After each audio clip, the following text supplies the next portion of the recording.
Bismillahirrahmanirrahim. Assalamualaikum warahmatullahi wabarakatuh. Alhamdulillah wassalatu wassalamu ala Rasulillah wa ala alihi wa sahbihi wa man tabi'ahu wa mawalah. Yang sama-sama awak hormati Bapak Camat, Bapak Kapolsek, Bapak dan Ramil, Bapak-bapak Kades, Bapak-bapak KUA, alim ulama, cedek pandai, tokoh masyarakat, nang godang dak dimbogolau, nan ketek dak disabui namo. Insyaallah kita semua dimuliakan Allah Subhanahu wa taala. Amin ya rabbal alamin. Malam iko yang akan awak bahas adalah judul kajiannya Ompek Perbuatan Setan. Diambil dari surat Al-Maidah ayat 90. Di apa awak kaji tentang perbuatan setan? Sebab dalam hadis disebut bulan puasa iko wasuffidat asyayatin. Dalam riwayat lain wasul silat asyayatin. Setan-setan dibelenggu. Wasul silat asyayatin, setan-setan dirantai. Sulsilat diambil dari kata silsilatun, artinya rantai. Jadi jangan sampai setannya dibelenggu, setannya dirantai, tapi perbuatan setan dilakukan oleh manusia. Maka dalam surat Al-Maidah ayat 90 iko disebut ompek perbuatan setan. A'udzubillahi minasyaitonirrajim. Ya ayyuhalladzina amanu, hai orang-orang yang percaya bahwa inyo akan mati, sesudah itu nyo hidup sekali lagi. Percaya bahwa ada dalam badan awak ekor roh, awak indak samo mati condo ikan, condo kucing, jadi santapan cacing tanah, tidak akan dibangkitkan lagi. Bahkan menurut riwayat binatang-binatang pun akan dibangkitkan. Ketika semua binatang kata Allah kunu turaban, jadilah kamu jadi tanah. Maka orang kafir berkata wa yaqulul kafiru ya laitani kuntu turaba. Andai aku jadi tanah. Maksudnya andai ambo dulu binatang, tentu kini berubah menjadi tanah. Tapi de awak sudah ditakdirkan jadi manusia, maka awak akan mempertanggungjawabkan setiap perbuatan. Innas sam'a telingo, wal basar mato, wal fuad hati dan pikiran. Kullu ulaika kana anhu mas'ula. Semua akan disoal, semua akan ditanya, semua akan dituntut, semua akan diminta pertanggungjawaban di hadapan Allah. La tus'alunna yauma idzin anin na'im. Jadi ayat 90 Al-Maidah kok sama bunyinya dengan ayat tentang puasa. Ya ayyuhalladzina amanu kutiba alaikumus siyam. Artinya undangan khusus. Tidak dipanggil ya ayuhan nas, ya ayuhal insan, ya ayuhal bashar, semua manusia enggak, tapi khusus hanya yang percaya saja. Ya ayyuhalladzina amanu, hai orang beriman, hai orang yang percaya. Nampak tamu innamal khamru. Khamru artinya cairan anggur. Jadi anggur iko, anggur busuk, anggur tua, anggur dimasukkan ke dalam kotak kayu, diinjak-injak, lalu kemudian disaring, airnya dimasukkan ke dalam botol, ditunggu selama seminggu berbuih, lalu melewati proses namanya fermentasi, maka muncullah zat baru yang disebut dengan metanol atau alkohol, maka berubahlah dia menjadi haram. Akan tetapi kalau cairan anggur iko hanya sekedar di blender, disaring, masuk kulkas, diminum, tidak haram. Sebab belum ada zat yang haram tadi muncul di dalam. Di tempat awak mungkin bukan cairan anggur, tapi cairan airnya membuat gula apa dalam gelopung, gula anau. Maka air yang sebelum jadi gula itu apa namanya? Nio.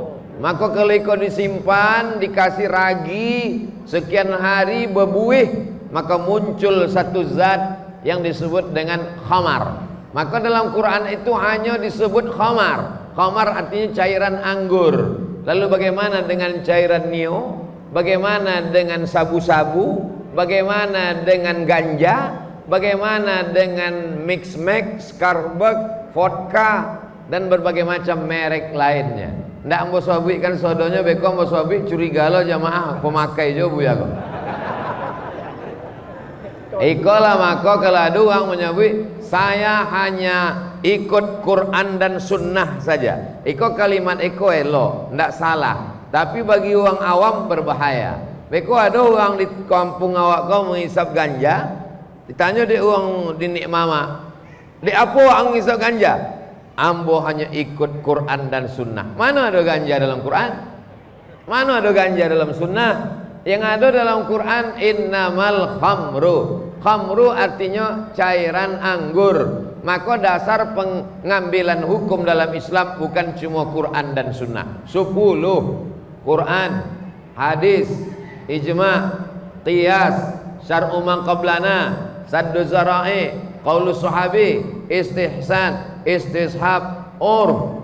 Dipelajari di pesantren 7 tahun. Masuk ke UIN Fakultas Syariah, jurusan ahwal sahsiah, jinayah siasah, muamalah. Masuk Fakultas Tarbiyah, Fakultas Usuluddin, Fakultas Dakwah, belajar satu ilmu namanya usul fikih, dasar-dasar pengambilan fikih. Dulu dipelajari. Kini anak-anak tidak mau lagi masuk jurusan agama. Akhirnya beberapa jurusan agama itu jadi FSP, Fakultas Sepi Peminat.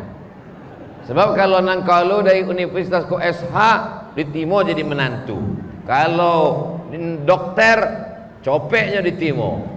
Kalau polisi tentara langsung ditimo dek calon mertua. Tapi kalau SAG lamo nikahnya.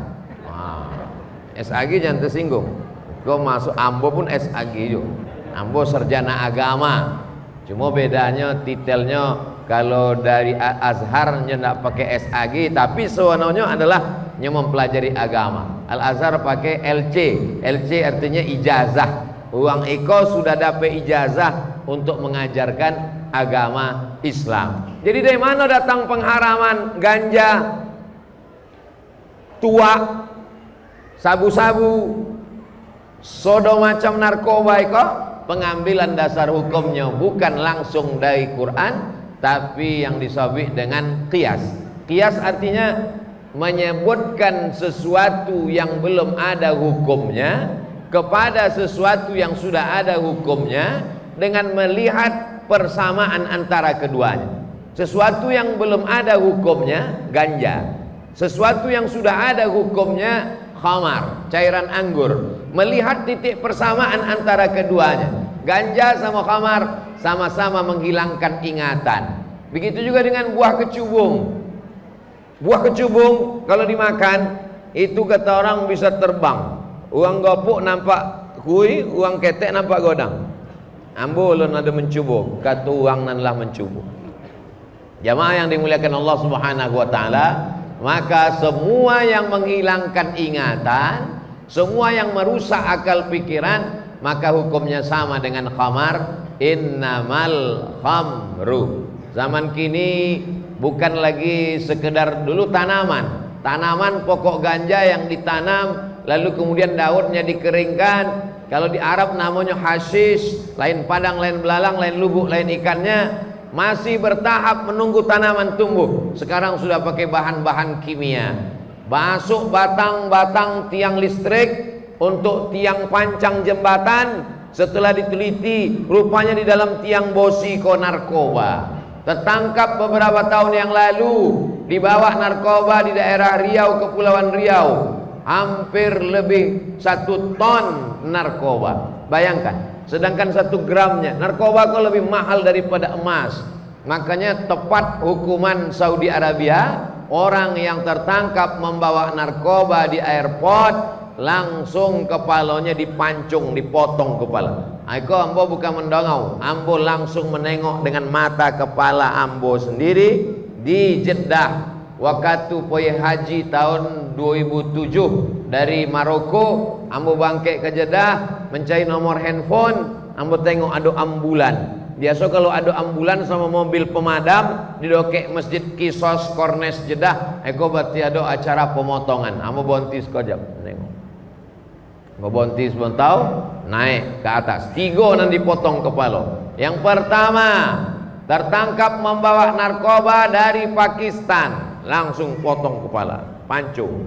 Itulah guna pemadam. Pemadam yang ada di situ untuk membersihkan lantai. Jadi lebarnya mungkin antara ompek tiang itu agak tinggi setinggi meja kau, lalu kemudian duduknya condo orang duduk tasahud, lalu kemudian diikat tangannya ke belakang, algojo nang godang masah pedang panjang, lalu kemudian bunyi kepala putih condo 2 batu nan dilago, langsung berguling berputar kepala, tumpah macam air yang keluar dari selang waktu menyiram bunga. Begitulah darah itu muncrat dari leher. Datang pemadam kebakaran, habis masuk ke ambulan, naik satu lagi.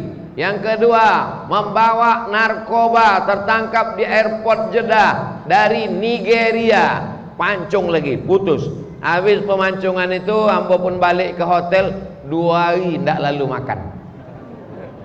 Orang nan dibunuh, awak nan tidak tolong makan. Artinya apa? Ada efek jera. Jadi memang pecandu, pengedar, pembawa ini tidak ada hukuman lain selain hukuman mati. Kalau dimasukkan ke penjara, dia masih bisa mengedarkan dari dalam pakai handphone, lalu kemudian bekerja sama dengan oknum sipir, malah lebih aman pula lagi di dalam. Kalau di luar masih curiga, takut ditangkap. Kalau di dalam siapa nangkep? Nyola di dalam. Jamaah yang dimuliakan Allah Subhanahu wa taala. Ambo tausiah di lapas kelas 2 di Pulau Kalimantan, isi Kalimantan Tengah, beberapa 2 mingguan lalu. 1 LP itu si buang 90% pembawa narkoba. Mudah-mudahan Allah taala berikan hidayah di bulan Ramadan kok, diberikan hidayah berhenti insyaallah. Amin. Amin. Ambo tausiah, balik dari tausiah selesai, dikasih makan oleh jamaah, lalu kemudian minta doa selamat, doa segala macam. Sesudah itu ada pula doa ompek mato. Buya boleh kami doa? Doa apa? Doa supaya bonti pakai narkoba. Kata ambo sampai kini ambo belum ada terbaca doanya dalam hadis. Tapi cuba-cuba awak cari di handphone. Mana tahu ada di dalam doa tentang narkoba. Ambo tulis-tulis di handphone ambo tentang doa narkoba kok dapat. Bagi yang ingin menulis silakan tulis. 083 boleh, 11 ompe-ompe 2193. Nah malu menulis tidak apa-apa. Rekaman eko di-upload di channel Ustadz Abdul Somad Official. Boleh di subscribe, like, share, and comment. 083 boleh, 11 ompe-ompe 2193. Sekali lagi 3 kali sambo sawi. 083 boleh, 11 ompe-ompe 2193. Itu doa apa? Nomor BNN, Badan Narkotika Nasional. Jamaah yang dimuliakan Allah Subhanahu wa taala, indah ada jalan lain. Jangan malu, jangan segan, jangan sungkan. Hubungi nomor tadi.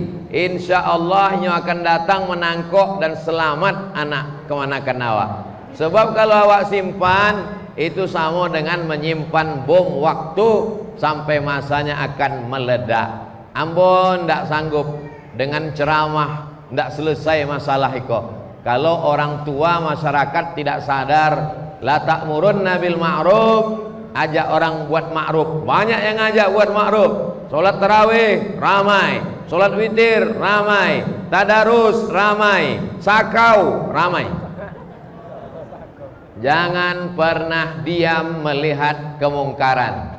Menantu pemakai narkoba, anak pecandu narkoba, tetangga memakai narkoba, laporkan. Bekola kami laporkan, ditangkok, nyogoknya kalau ya. Paling tidak masih ada orang yang hatinya bersih. Di antara yang kotor-kotor masih ada yang bersih insyaallah. Amin.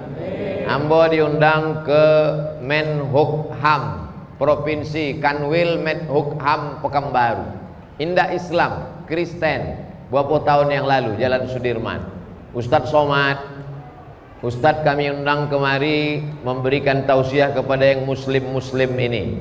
Tapi menurut saya, kata Pak Kanwil, menurut saya tidak tepat hukumannya ini penjara Pak Ustadz. Membuat penuh penjara saja. Cocoknya dihukum mati Pak Ustadz. Oh, kok setuju Bapak? Tidak seimbang jeritan dia waktu ditembak dengan jeritan ayah, ibu, dan korban dari orang-orang yang menggunakan ini. Maka pengedar, penjual, kalau dia menangis waktu ditembak, menjerit, peluru menembus jantungnya, jeritannya itu belum ada apa-apanya dibandingkan dengan korban. Anak sekolah, suami, istri, orang tua. Berapa banyak orang tua kehilangan harapan terhadap anak. Kira-kira Bapak Ibu setuju hukuman tembak ini? Hukuman pancung nih setuju? Dari bunyinya nampaknya tidak setuju. Terserah, yang penting ambolah sampaikan. Beko di akhirat kalau ambo ditanya Allah Subhanahu wa taala, lah sampaikan hai Abdul Somad, sudah ku sampaikan ya Allah. Masalah bulan puasa, mengajak bertakwa, mengajak iktikaf. Lah banyak ustaz mengajak iktikaf. Nah banyak mengajak bayar zakat fitrah penjelasan. Tinggal tulis saja di YouTube. Abdul Somad iktikaf, dape. Abdul Somad zakat fitrah, dape. Abdul Somad tarawih 8 apa 23, dape. Abdul Somad khilafiyah kolah selesai insyaallah. Abdul Somad solawat di sela-sela tarawih lah. Abdul Somad tarawih sampai rakaat 1 salam. Tinggal tulis saja, tak perlu lagi dikaji. Dah khatam insyaallah. Tapi tentang masalah narkoba ini tidak pernah khatam. Ambo dulu dibawa oleh BNN, Badan Narkotika Nasional, Jalan Jenderal Sudirman, terus di bawah flyover dekat tepi Sungai Siak. Ambo dari Ustadz, lalu kemudian BNN, lalu kemudian kepolisian, ditambah kedokteran, ibu dokter. Kata polisi, pengedar tangkap, tembak, mati. Lalu kemudian kata dokter, pemakai, bodoh, gilo, penjara, mati. Lalu kemudian giliran ambo. Mungkin mereka berharap kalau Ustadz, marilah kita sabar. Kata ambo, ini perbuatan setan, ini merusak, tidak ada hukuman layak selain daripada hukuman mati. Tapi kalau dia bertobat, berhenti, at-taibu minadz dzambi kama la dzambalah. Orang yang bertobat, maka sesungguhnya dia seperti orang yang tidak berdosa. Dan bulan Ramadan adalah titik balik. Siapa yang tidak menemukan titik balik di bulan Ramadan, maka dia tidak akan mendapatkan apa-apa sampai hari kiamat. Faqad hurim, tak mendapatkan kebaikan sampai hari kiamat. Bapak Ibu yang dimuliakan Allah Subhanahu wa taala, kalau ambo berceramah tentang narkoba, tentang ganja, tentang sabu-sabu, tentang pil rohibnol, pil anjing gila, maka sesungguhnya itu adalah masalah umat dari sejak zaman Nabi Muhammad SAW sampai hari kiamat. Jadi siapa yang tidak mau membahas itu, berarti dia sudah menghilangkan setengah dari ajaran Islam. Karena ajaran Islam ini dua, amar ma'ruf nahi mungkar. Saya sudah sholat tarawih, saya sudah sholat witir, saya sudah sholat tahajud, saya sudah tadarus, sudah khatam Quran, tak selesai karena tidak melaksanakan nahi mungkar. La ta'murunna bil ma'ruf, ajak orang berbuat baik.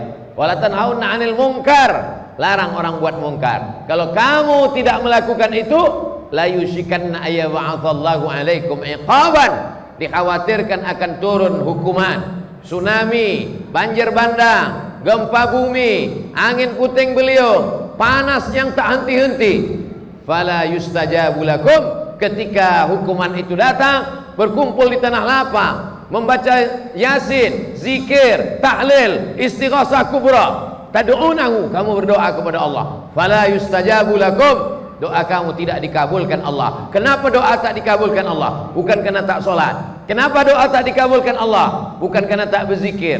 Tidak dikabulkan doa karena tidak melaksanakan nahi mungkar. Banyak orang mau amar ma'ruf, karena kalau kita amar ma'ruf, orang tak marah. Marilah ke masjid, orang tak marah. Marilah tarawih, orang tak marah. Marilah i'tikaf, orang tak marah.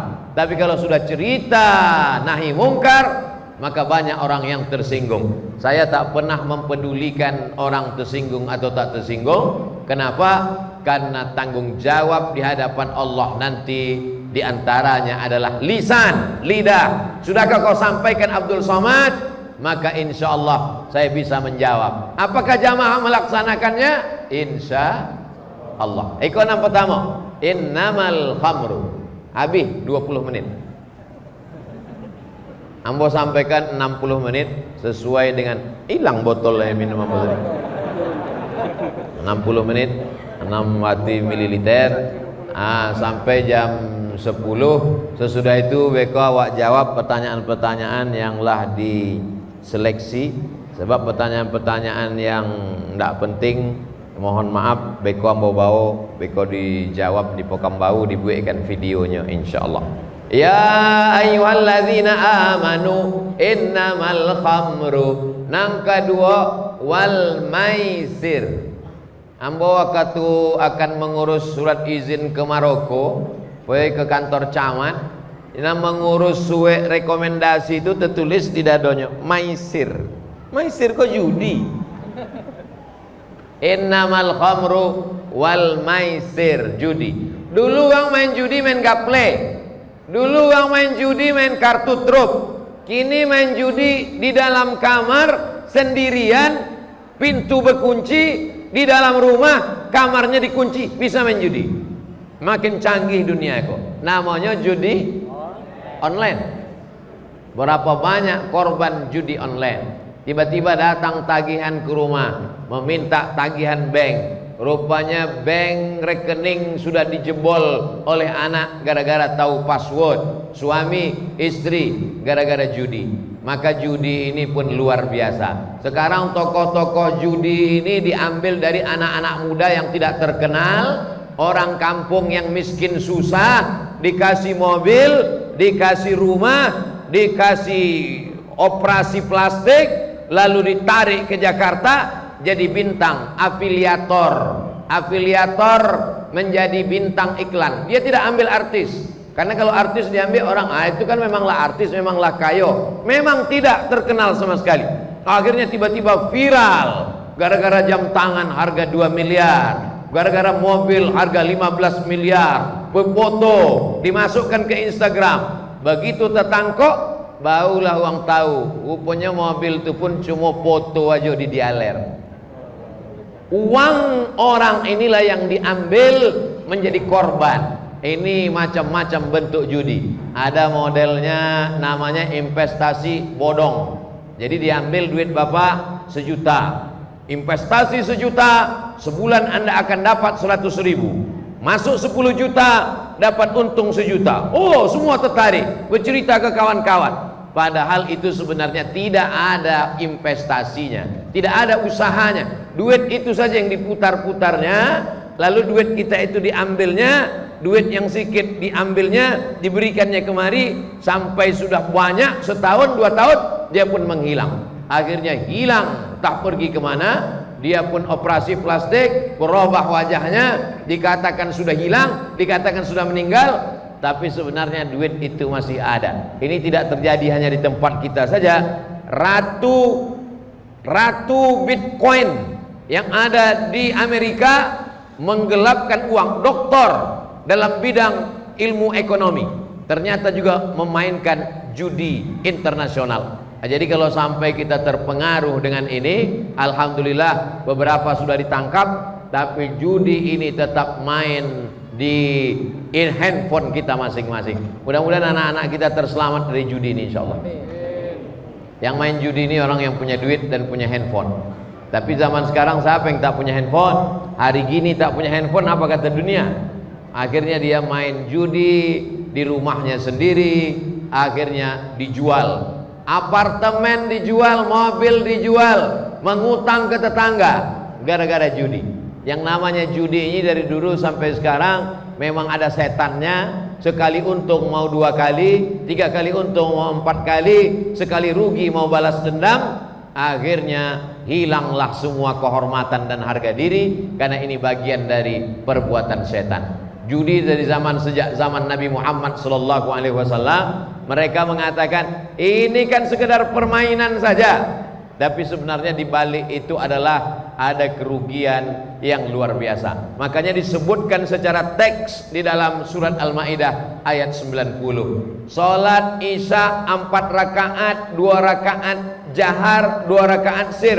Tidak ada disebut dalam Quran. Cukup disebut aqimis salata liduluki syamsi ila ghasaqil laili wa qur'anal fajr. Salat subuh 2 rakaat pakai kunut, tak ada disebut dalam Al-Quran. Cukup secara umum saja. Wa aqimus salata lidzikri. Tapi tentang masalah judi ini disebutkan secara detail dalam Al-Quran. Innamal khamru wal maisir. Orang kalau dalam otaknya mau berjudi, apapun bisa dijudikan. Suatu ketika saya berjalan dengan kawan saya, rambutnya panjang, laki-laki. Tiba-tiba sesudah kami berjalan, datang orang mengejar kami dari belakang. Datang orang mengejar dari belakang. Sesudah itu dia pun mengatakan, betul kan? Yang di sebelah ini laki-laki. Rupanya mereka berdua bertaruh, apakah yang di sebelah Abdul Somad ini laki-laki apa perempuan. Langsung dia pasang taruhan. Mobil yang akan lewat bisa juga. Ibu-ibu hamil pun bisa juga dijadikan bahan judi. Nanti anaknya lahir laki-laki apa perempuan. Jamaah yang dimuliakan Allah Subhanahu wa taala, Allah selamatkan kita dari judi ini sudah satu nikmat yang besar. Tapi kalau tidak, maka sesungguhnya dia adalah bagian dari perbuatan setan. Negara-negara besar membuat satu tempat khusus judi, bahkan kota judi. Amerika, Las Vegas. Di Malaysia ada satu bukit tempat di atas, Genting Highland, tapi ketat. Orang Islam tidak dibenarkan. Bapak Ibu yang dimuliakan Allah Subhanahu wa taala, karena mereka menganggap ini bagian dari devisa negara, ada pajaknya. Tapi kita sebagai orang beriman, uang yang banyak kalau tidak ada barokahnya, maka itulah yang disebut dengan duit hantu dimakan tuyul. Bapak Ibu yang dimuliakan Allah Subhanahu wa taala, kita minta selalu barokah. Makan nasi bukan banyaknya, tapi barokah. Maka yang dimintakan Allahumma barik lana fima razaqtana wa qina azabannar. Ada orang menikah yang kita doakan barokahnya. Barakallahu lakuma wa baraka alaikuma wa jama'a bainakuma fi khair. Anak yang baru lahir kita mintakan barokahnya. Barakallahu laka fil mauhub wa syakartal wahib wa ruzikta birrahu wa balagha asyuddahu. Kalau jumpa dengan saudara, yang kita mintakan barokahnya. Assalamualaikum warahmatullahi wabarakatuh. Barokah. Apa makna barokah? Barokah adalah ziyadatul khair, lebih dari semestinya. Bapak tanam sawit 1 kapling 2 hektar, dapat 6 ton, dapat duit 10 juta, potong biaya panen, potong brondol, potong pupuk, potong rumput, potong piringan dan lain sebagainya, bersih 10 juta, barokah. Tapi orang yang punya gaji 100 juta, kalau tak ada barokah, 2 malam di diskotik habis.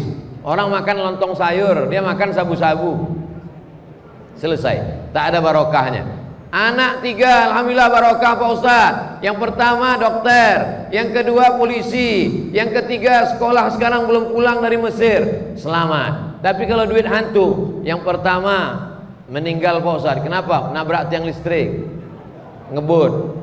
Motor bagus-bagus dibelikan, knalpotnya disunat, didoakan imam. Orang sedang sholat maghrib, ghairil maghdubi alaihim waladdallin. Kata jamaah nan tua-tua nan khusuk-khusuk yang hatinya bersih, mudah-mudahan mati. Mati kontan. Doa orang soleh hati-hati. Dakwatul mazlum la turad. Doa orang teraniaya tidak ditolak. Maka tidak ada barokahnya sama sekali. Sedangkan yang kita mintakan ini adalah barokah. Jadi kalau ada orang umurnya bertambah, apa doa kita? Barakallahu laka fil mauhub, barakallahu laka fi umrika. Allah memberikan berkah pada usiamu. Barokahnya apa Pak Ustadz? Barokah adalah tambahan lebih dari semestinya. Botol ini isinya 600 ml, tak bisa ditambah, tak bisa dikurangi, 600 ml. Lalu bagaimana menjelaskan barokah? Kalau diisi air putih harganya 5.000, paling mahal 10.000. Tapi kalau diisi madu bisa 150.000. Kalau diisi air zam-zam, hitung ongkosnya bisa 30 juta. Itulah agak-agaknya begitulah makna barokah. Umurnya 17 tahun barokah hafal Quran. Umur 70 tahun tak ada barokah. Rumah warung kopi, rumah warung kopi, rumah warung kopi, batuk mati. Tak ada barokah. Jamaah yang dimuliakan Allah Subhanahu wa taala. Maka yang kita mintakan rezeki ini barokah. Mudah-mudahan rezeki Bapak Ibu barokah. Amin. Orang yang mendapatkan rezeki dari judi tak ada barokah. Makanya nanti kita setelah mati itu ditanya, an umrihi fima afna, umur habisnya kemana? Kalau umur pertanyaannya cuma satu, habisnya kemana? An ilmihi fima amil, ilmu sudahkah diamalkan? Kalau ilmu pertanyaannya cuma satu, sudahkah diamalkan? Tapi kalau rezeki pertanyaannya dua, min aina iktasabahu wa fima anfaqahu, dapeknya dari mana, dipakai kemana? Oh, duitnya dibangunkan ke masjid, dibelikan ke karpet. Banyak orang sekarang mengaji, berpikir sendiri, berijtihad sendiri. Ini kan haram Pak. Kan kalau kan 2,5% kan jadi halal Bu ya. Tahu pula yang menghalalkan ya. Innallaha thayyibun, Allah Maha Suci. La yaqbalu illa thayyiban. Allah tidak menerima kecuali yang suci-suci saja. Wa anfiqu, berinfaklah. Wa anfiqu, berwakaflah. Min thayyibat, yang baik-baik. Yang tak baik tak diterima Allah Subhanahu wa taala. Jadi kalau ada orang menang judi, Pak Haji, anak Pak Haji main judi. Nauzubillah. Menang Pak Haji, alhamdulillah. Mau menang, mau kalah, perbuatan ini tetap dosa, tetap haram. Dikeluarkan gak zakatnya? Bagaimana mengeluarkan zakat benda yang haram? Nabi melaknat orang yang menjual anjing. La'anallah akilar riba, orang yang makan riba. Wa mukilahu, orang yang dikasih makan riba. Orang yang bertransaksi riba. Wa katibahu, orang yang menjadi pegawai pencatat riba. Wa syahidaihi, dua orang yang jadi saksi. Kulluhum sawa, semuanya sama saja. Lontong sayur, nasi uduk, buka puasa, satu piring. Dari uang judi, dari uang riba, dari uang tipu, dari uang bohong, berubah sepiring mie ayam, semangkok bakso menjadi setetes darah. Setetes darah masuk ke dalam jantung, dari jantung disemburkan. Jantung ini gunanya menyemprotkan darah. Dari jantung naik ke otak, otak masuk. Darah naik ke otak membawa oksigen. Kalau kurang oksigen dari jantung ke otak, kena stroke ringan. Karena kurang. Kenapa kurang? Karena darah kental, tak bisa naik ke atas. Kenapa darah kental? Karena banyak minyak kolesterol. Alhamdulillah tidak ada minyak gini. Bakwan pun dikukus gitu. Kenapa darah kental? Karena gula. Ambil gula, masukkan ke kuali, panaskan di atas kompor, mengental dia. Kalau sudah kental, dingin, maka sendok yang ada dalam kuali diangkat ikut sama kualinya sekalian. Begitulah kalau orang terlalu banyak makan gula. Itu maka Ustadz tidak dikasih minum gula. Ustadz berceramah jangan kasih minum gula. Sebab kebanyakan Ustadz meninggal kena sakit diabetes. Oh, kau menyindir Bu ya? Kok enggak? Dari tadi yang mula dibawa gula. Golopung gula. Lope daun bomban gula. Allah masuk lah, alhamdulillah insyaallah jadi nikmat. Kau nana lo masuk nan di yang di lu kau nana awak bahas gini. Jamaah yang dimuliakan Allah Subhanahu wa taala. Ustaz kalau nya berceramah, iko lehernya kau hangi panas. Kalau dimasukkan air gula rusak pita suara. Maka banyak ustaz umur 50 40 ceramah ndak kuat lagi. Assalamualaikum. Rusak. Nah, jadi elok dibawa air putih. Jamaah yang dimuliakan Allah Subhanahu wa taala, maka duit yang haram menjadi setetes darah, masuk ke dalam jantung, darah menyembur naik ke otak. Otak inilah yang memerintahkan mata, otak yang memerintahkan telinga, otak yang memerintahkan tangan, otak yang memerintahkan kaki. Maka yang masuk neraka itu duluan otaknya. Nasiyatin kazibatin khati'ah. Ubun-ubun otak bagian depan, kazibatin pembohong, khati'atin pelaku dosa. Nama dosa kan mata, nama dosa kan lidah, nama buat dosa kan kemaluan, nama buat dosa kan kaki. Di apa lo utak awak. Begitu hebatnya ajaran Islam, sebab darah dari jantung naik ke utak. Itulah maka sujud awak mesti lama. Di apa sujudnya lama? Supaya darah awak turun ke utak. Kalau kini jantungnya di bawah, utaknya di atas, nya mendaki kate, payah. Tapi kalau awak sujud, utak awak di bawah, jantung di atas. Enggak bu ya, kawan nambo waktu togak pun utaknya di bawah. Itu lucu. Utaknya dilutui. Iko awak ndak bercita uangnya normal kok. Nah kalau gini duduk togak, utak awak di atas, jantung awak di bawah. Tapi waktu awak sujud, itu jantung awak di atas untuk membantu turunnya oksigen ke otak. Itu maka awak habis sholat tarawih kok segar sehat. Kenapa? Karena utak awak mendapatkan asupan oksigen segar. Alhamdulillah imam awak masya Allah bacaan Qurannya lancar dan sujudnya pula tumak ninah. Di tempat-tempat lain kadang tak sampai awak situ Nah, tadi uang nan di sebelah kiri, ambo bertanya kepada nan sebelah kanan. Kata nan sebelah kiri, loju imam awak ko. Dijawab sama nan sebelah kanan, tol ko kata. Tapi slow alhamdulillah. 20 rakaat slow. Ikolah 8 rakaat 1:20. Alhamdulillah. Mudah-mudahan tarawih nan iko malam 25. Hah? Ada 3. Di tempat lain ambo sampai 25, iyo katanya.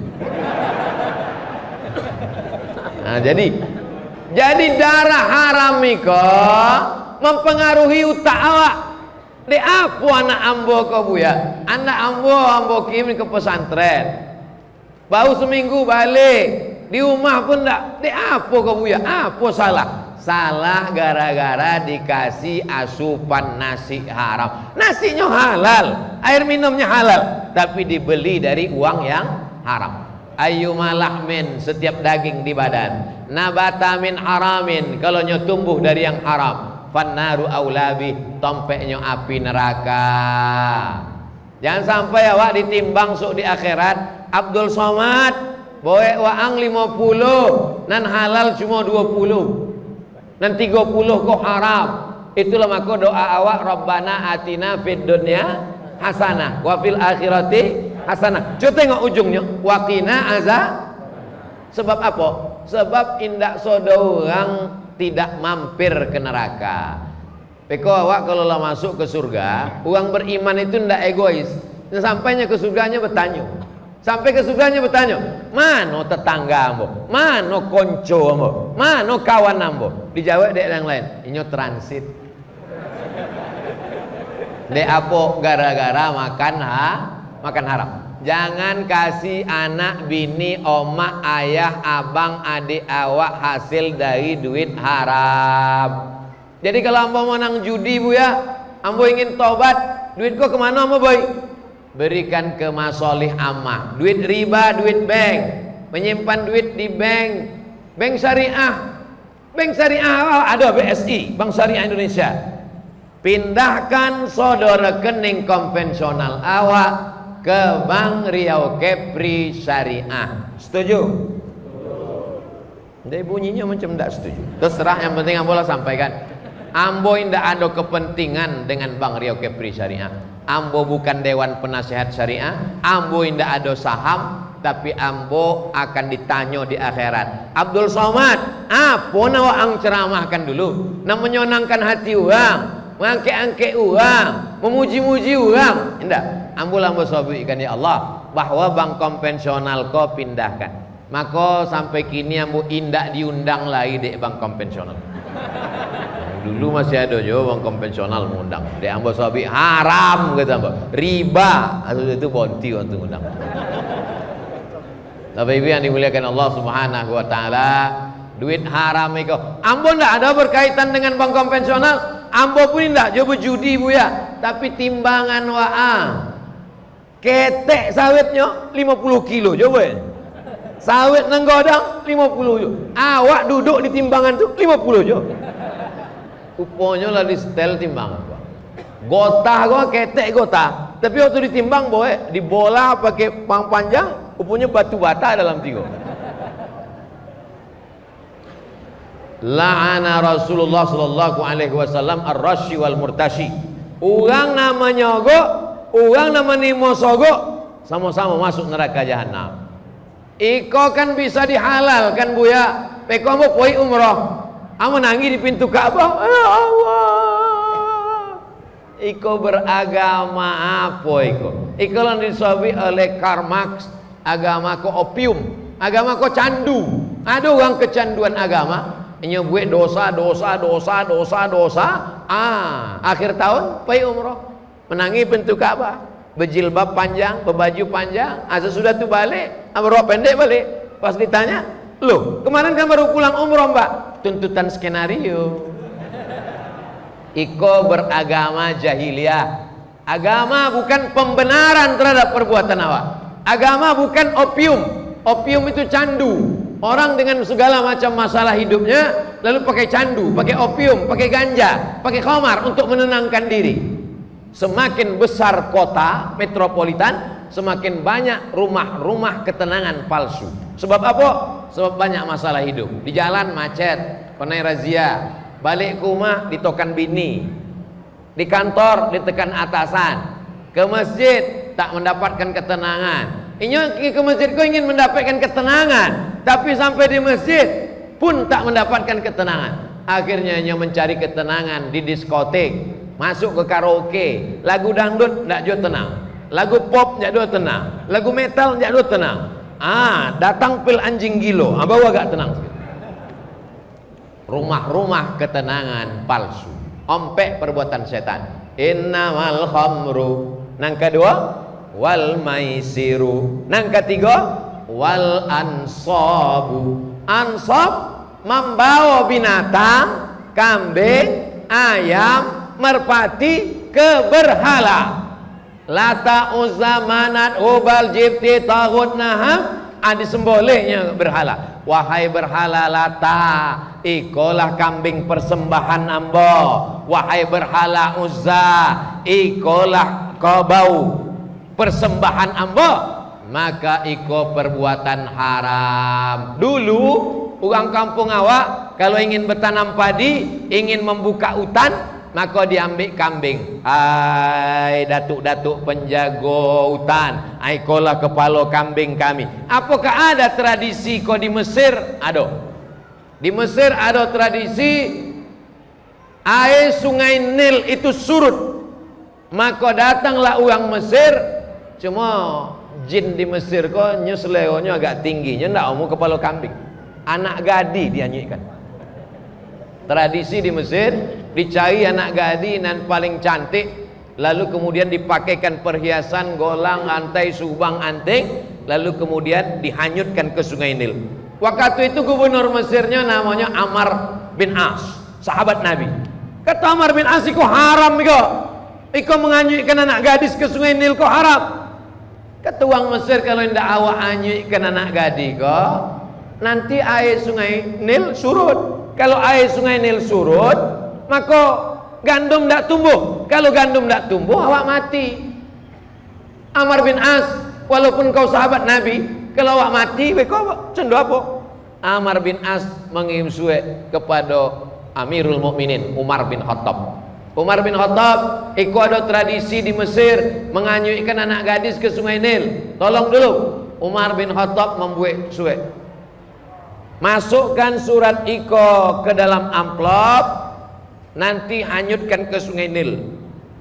Umar bin Khattab mengirim surat sampai ke Amr bin As. Amr bin As penasaran, apa isi surat untuk sungai Nil kok? Dibukanya, dibacanya.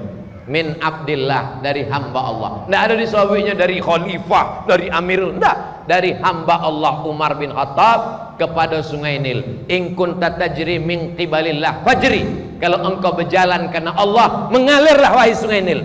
Wa in kunta tajri min qibali nafsik fala tajri, kalau engkau mengalir karena dirimu, tak usah kau mengalir sampai hari kiamat. Dimasukkan balik sungai itu ke dalam amplop, dimasukkan di Amr bin As ke sungai Nil. Besok naik air sungai Nil sittata asyar farsah, naik lebih kurang 6-8 meter ke atas, naik sungai Nil. Sungai Nil pun takut kepada Sayyidina Umar bin Khattab. Jadi ketompe awak, kalau ada orang masih menyembelih binatang untuk sungai, menyembelih binatang untuk laut, untuk gunung, maka sesungguhnya itu perbuatan setan. Ditompe awak apa namanya kok? Sajen. Ikut ceramah hamba gua akan diserang oleh pencinta sajen. Lah biasa, hamba gua diajak dicaci maki gua lah sarapan. Jadi kalau ndak diajak uang kadang tercai-cai juga. Kenapa ndak ada uang gua ngajak? Menyembah setan, menyembah hantu. Hebatnya negeri awak. Zaman dulu nenek moyang awak memasukkan kepala kobau, kepala kambing ke dalam lubang tanah. Datang ulama bertanya ke masyarakat, apa kok iko kepala kambing sebab awak nak membuka sawah, nak membuka hutan. Kepala kambingnya jangan dimasukkan, jadi darahnya saja, sebab awak ndak boleh makan darah. Akhirnya darah kambing kau lah yang masuk ke dalam lubang. Kepala kambingnya kemana?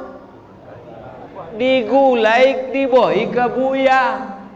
Itulah asal muasal ditompe awak kalau kenduri kepala kambing untuk siapa? Untuk buaya. Maka dimakan dek buaya. Sesudah dimakan dek buaya kepala kambing, buaya pun berkunang-kunang. Ah, mengamuk jin kau kata. Padahal dah tinggi tensi naik. Bukan jin mengamuk, jin lah makan dah.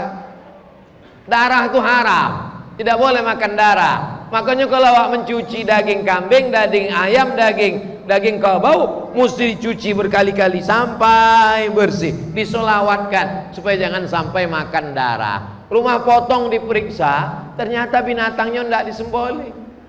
Apalagi mau hari raya, diambil selang, dihidupkan, disumbekkan selang masuk ke dalam. Akhirnya sapi, kerbau, lembu matinya karena tersedak. Mereka suka karena dagingnya berat. Kenapa dagingnya berat? Karena ada darah bercampur dengan air. Maka kalau awak memotong mesti habis bersih. Dulu ada penyakit namanya Medco. Med artinya gilo, ko sapi, Medco sapi gilo. Di apa penyakit sapi gilo kok? Sebab bakteri sapi kok dalam darah. Orang kok darahnya ndak kalu. Jadi sapi kok ndak dipotong, sapi kok disetrum.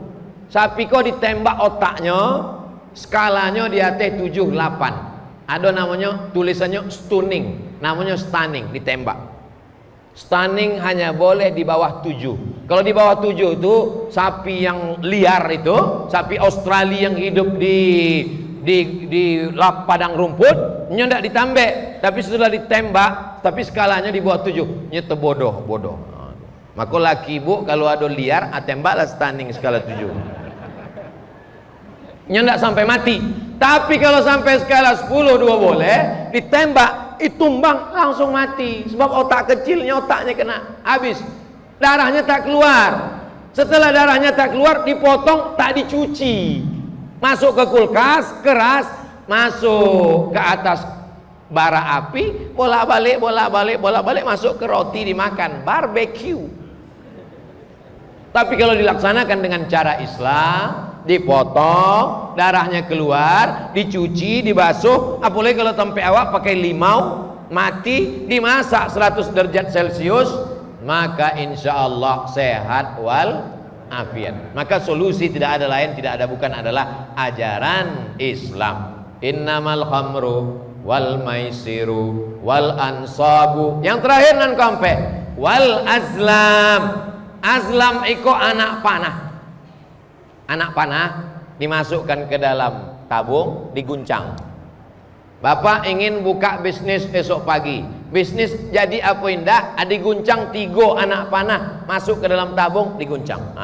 Sudah diguncang, baru ditengok kotehnya, buka, mulai bisnis. Mulai, tidak, jangan mulai, Anda kosong, jangan mulai, Anda belum beruntung.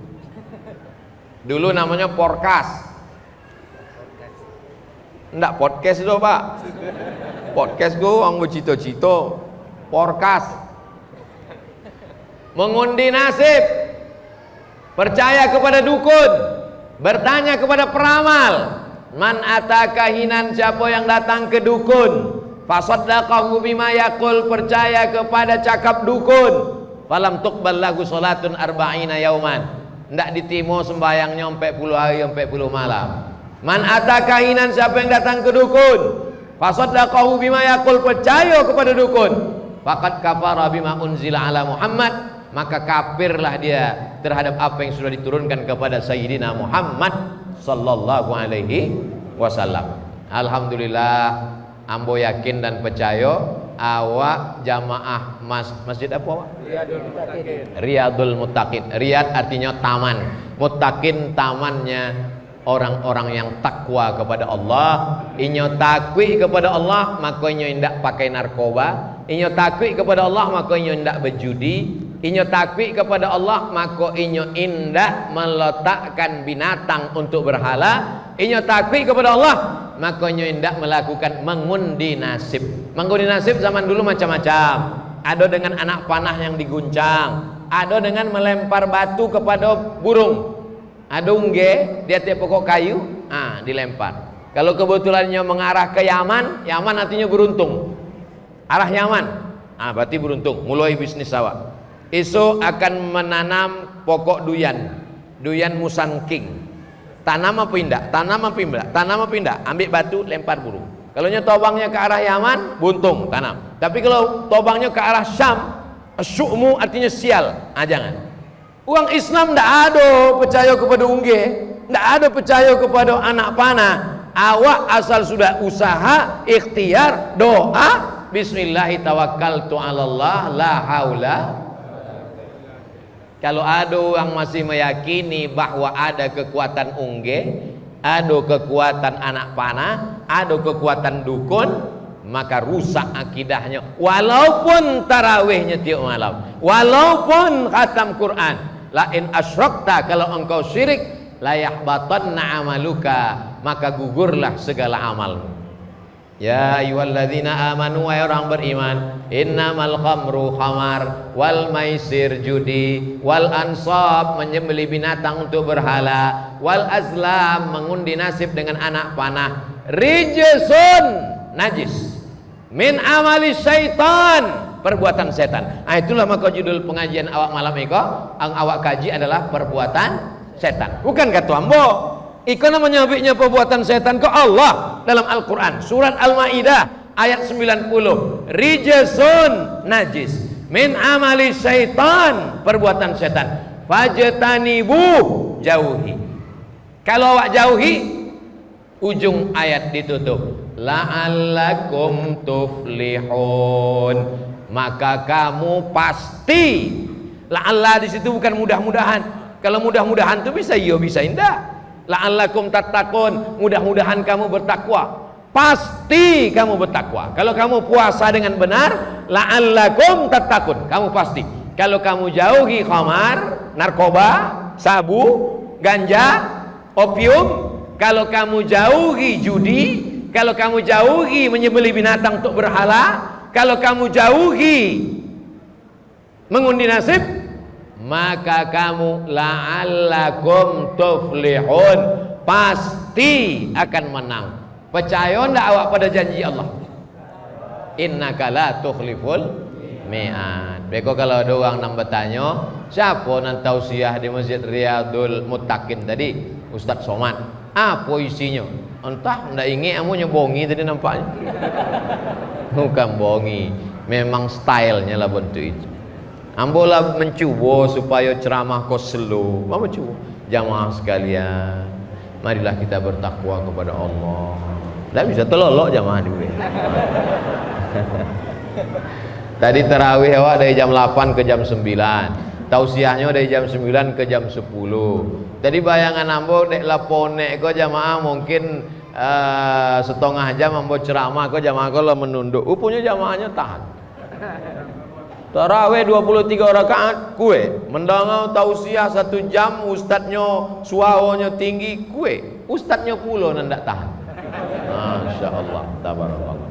Masjid awak lah cantik, jamaahnya ramai, mudah-mudahan awak istiqomah sampai hari kiamat insyaallah.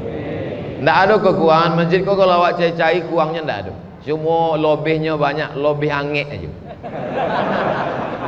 Kipasnya lah banyak. AC-nya lho. AC kini ada AC, itu AC sebenarnya. Jendela nanti dibuka kok AC, namanya AC, namanya angin copek. Lah sampai jam 10 awak jawab pertanyaan-pertanyaan yang masuk. Yang pertama, assalamualaikum. Tulisan assalamualaikum itu ada alif lamnya. Assalamualaikum. Kalau ndak ada alif lamnya, assalamualaikum itu pertanyaan, apakah kamu selamat? Itu artinya apakah? Salamun selamat, alaikum kamu. Assalamualaikum, apakah waang selamat? Tentu awak jawab iyo. Saya sebab kalau ambo diam disangko beko koteko tinggal. Anak-anak awak menengok, oh kalau itu kok betul kok, mesti diluikan. Dan ndak lo ambo sobi namanya siapa kan? Ndak awak dan awak ndak lo mencari-cari tulisan siapa. Ustadz tolong jolehkan tanda-tanda malam Lailatul Qadar. Nampak tamu tanda malam Lailatul Qadar itu adalah sakinah, tenang. Tenang hati awak. Tapi masalah tenang kok kan masalah rasa. Jadi ambo waktu mengajau di UIN sampai di UIN jam 7 pagi. Majau jam 8 tercopek ambo hari itu. Jadi ada satu pegawai membau ambo. Ustaz Somad, yo, ada nana ambo ingin bertanya ke Buya, kebetulan niko Buya datang. Apa nak bertanya di masjid? Ambo sogan sebab banyak orang gini awak berdua. Apa namanya Bu? Ambo Ustaz, Buya, kalau mendongau lagu dangdut kok tenang aja ambo. Jadi tenang iko pun rupanya ndak bisa awak sahabi. Siapa yang hatinya tenang? Ndak bisa. Jadi tenangnya itu mesti tenang karena Allah. Kalau awak merasa tenang, maka itu salah satu tanda. Nah, yang kedua, waktu matahari terbit pagi itu inyo agak redup. Sebab apa? Salamun hiya hatta matla'il fajr. Salamun, selamat malam itu sampai terbit fajar. Kemudian terbit fajar itu itulah azan subuh. Waktu selesai azan subuh, malaikat yang turun malam itu naik ke atas. Malaikat kok dari cahaya. Saking kan banyaknya cahaya malaikat itu, maka cahaya matahari nampak redup. Itu maka redup. Tapi kok pun tidak juga bisa jadi patokan. Sebab di Riau beberapa tahun yang lalu 30 hari redup. Dek apa? Asok. Itu. Maka tanda-tanda fisik nanti sahabat Nabi kok bukan salah, tapi berpegang awak pada tanda fisik belum tentu bisa menjamin. Jadi sebenarnya Lailatul Qadar iko, coba buka tafsir Ibnu Katsir dalam pembahasan surat Inna anzalnahu fi Lailatul Qadar. Ditutup Imam Ibnu Katsir di situ. Ndak ada orang nan tahu siapa nan dapat taubat nasuha. Ndak ada orang nan tahu siapa nan la dapat haji mabrur. Ndak ada orang nan tahu siapa nan la dapat salat wusta. Ndak ada orang nan tahu secara pasti siapa dapat Lailatul Qadar. De apa Allah indak memberi tahu supaya awak senantiasa berharap. Andailah tahun potang ada orang di masjid awak kolan nadape, ambo yakin malam kau ndak datang leh. Assalamualaikum Pak Haji. Yo, Pak Haji ndak ke masjid? Ambo lah dape Lailatul Qadar lah. Jadi ambo tiap tahun, awak sodonya tiap tahun senantiasa berharap. Tapi ada tandonan pasti. Apa itu tanda pasti? Ada perubahan. Sebelum Ramadan Lailatul Qadar apa kau membongi, lambek kopi mengamuk, lambek makan mengamuk. Sesudah Lailatul Qadar kau slow. Laki yang bobu ya sesudah puasa kau slow. Slow dia apa? Stroke. Mohon maaf ya stroke-nya. Ada perubahan. Iko uangnya bu ya, sawitnya lawe, pitinya banyak, tapi bakhilnya minta ampun. Sesudah Ramadan murah bukan main. Dulu kalau lewat kota 2.000, tapi sesudah Ramadan kok 2.500. Itu dapat jo. Cuma Lailatul Qadarnya mungkin percikan-percikannya aja. Mudah-mudahan sesudah Ramadan kok ada perubahan dalam diri awak. Itu salah satu. Apa hukum membawa anak ketek ke masjid? Kok nampaknya menyindir ambo kok? Ambo membawa anak ketek malam kok? Waktu Nabi sujudnya lamo sujudnya. Sahabat di belakang menyangkola turun wahyu. Ternyata apa yang terjadi? Cucunya naik ke tongku. Pertanyaannya, apakah Nabi melarang membawa anak ketek? Indah. Nabi waktu itu khutbah. Nabi khutbah, tiba-tiba turunnya dari mimbar. Rupanya iko mimbar Nabi, iko Masjid Nabawi, sebelah kanan kamar Nabi, di belakang kamar Nabi itu rumah kamar Fatimah, Sayyidatuna Fatimah. Sayyidina Hasan sama Sayyidina Husain sedang bobik kain. Turun Nabi, lalu kemudian dilerainya cucunya kok, naiknya balik ke atas mimbar, dibacakannya ayat, innama amwalukum wa auladukum fitnah. Memanglah cucu-cucu kok ujian gitu. Selama masih ada anak ketek di masjid, menangi, melumpek, bekajau, maka 20 tahun akan datang masjid Riyadul Muttaqin masih ada orang sembahyang. Tapi kalau di masjid awak lah ndak ada lah anak ketek. Sodonya orang-orang tua yang lah diintai-intai malaikat maut. Alamat masjid awak kok. Tapi membawa anak ketek tetap ada dalam kurung syarat dan ketentuan berlaku. Yang pertama, anak ketek jangan diletak di sop, sebab anak ketek memutui sop. Maka kata Syekh Atiyah Sokor, dibuatkan anak ketek di sop belakang khusus. Tapi anak ambo indah bu ya, anak nan memutus sop iko dua sebabnya. Yang pertama, ujung senapan angin alun dipotong, di balik kulit hasyafah kok ada najis. Maka anak ambo umur 8 hari, lahirnya Jumat muko disunat sama wa'atan kok membuat program namanya sunatron dan dipraktekkan anak ambo langsung, bintang iklannya ambo. Anda dimanapun berada, pakailah sunatron, sunat pagi sore bisa akad. Tidak perlu pakai sarung, langsung pakai celana.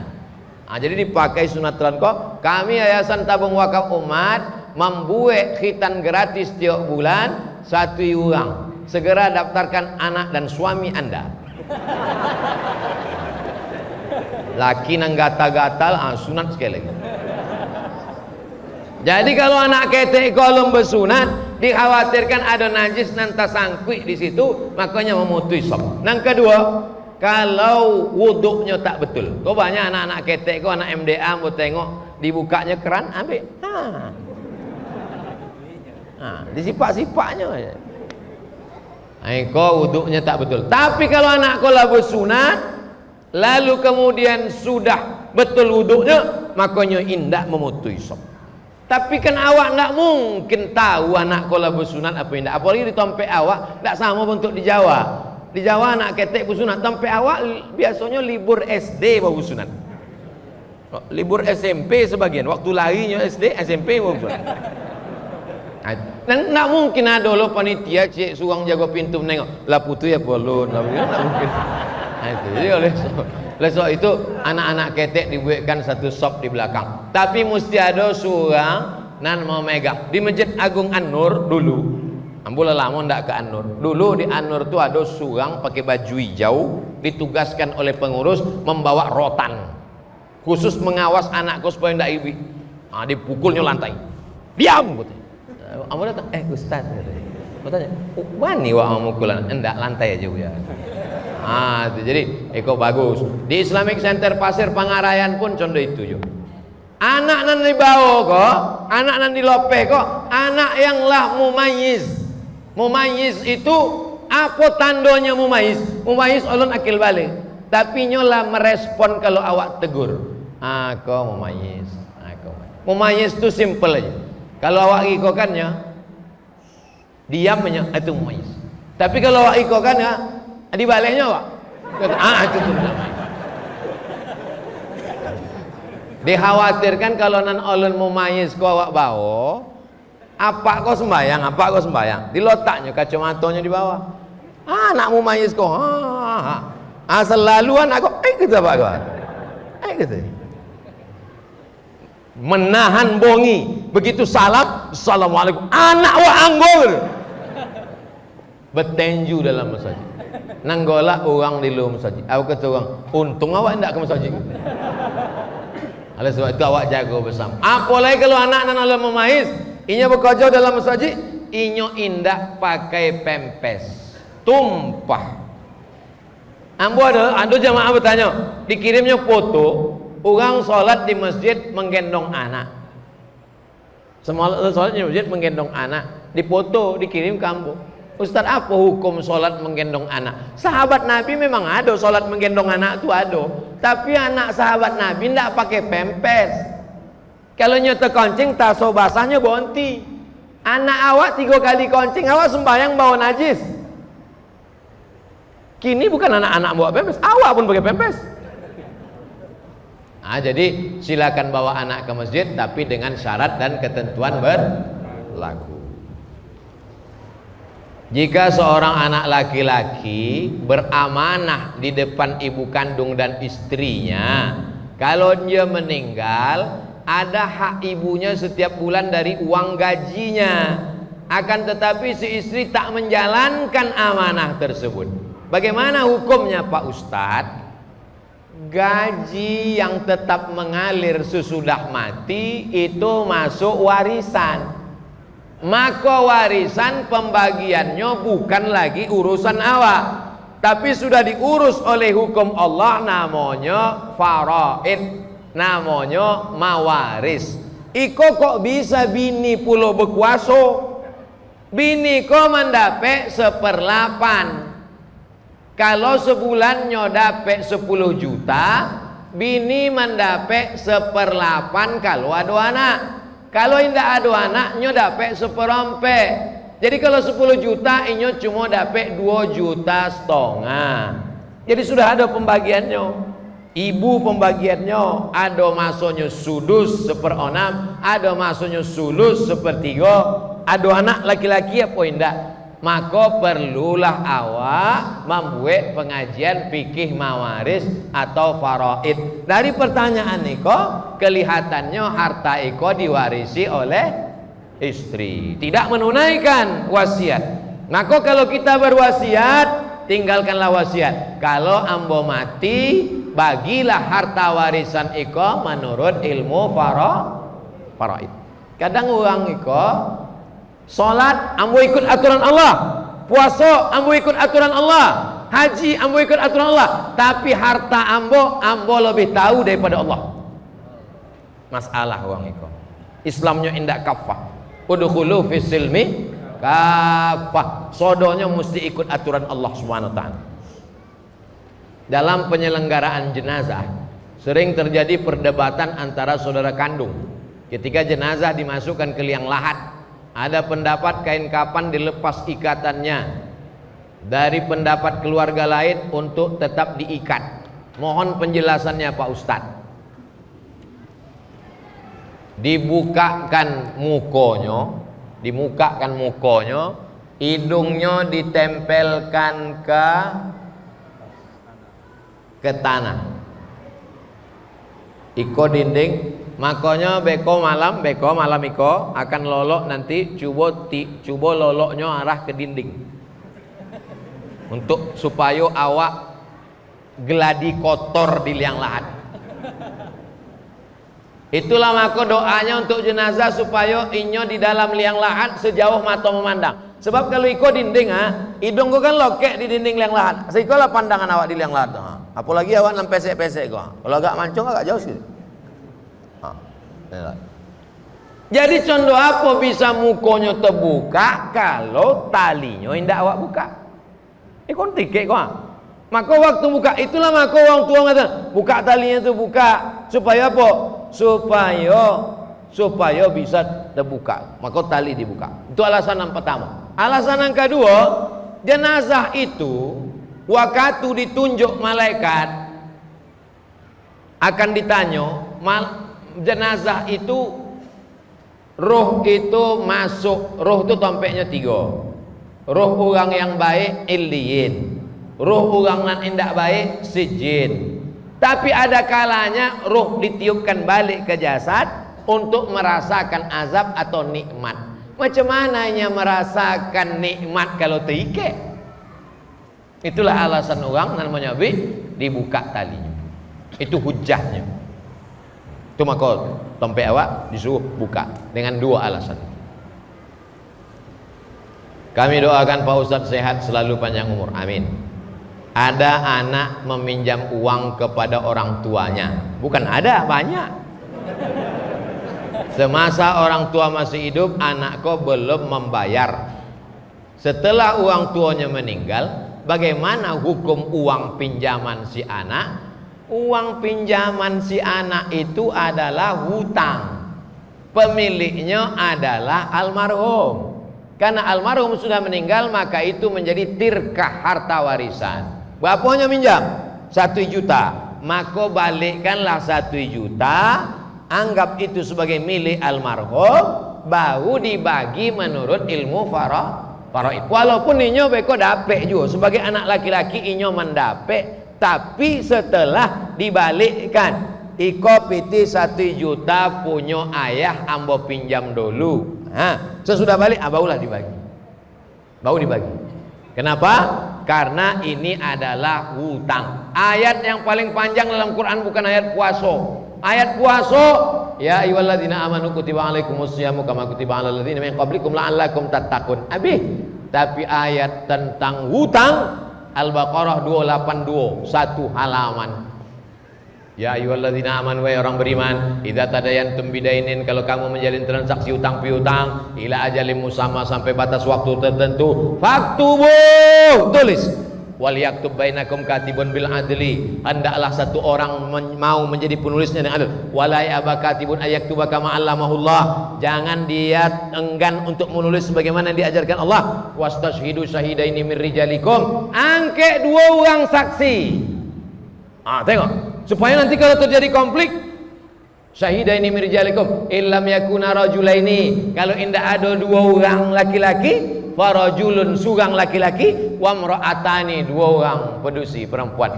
Antadilla ihdahuma, kalau nan surang kau lupa, fatuzakkiru ihdahumal ukhra, akan diingatkan yang surang lagi. Kenapa ayat tentang utang kau begitu detail?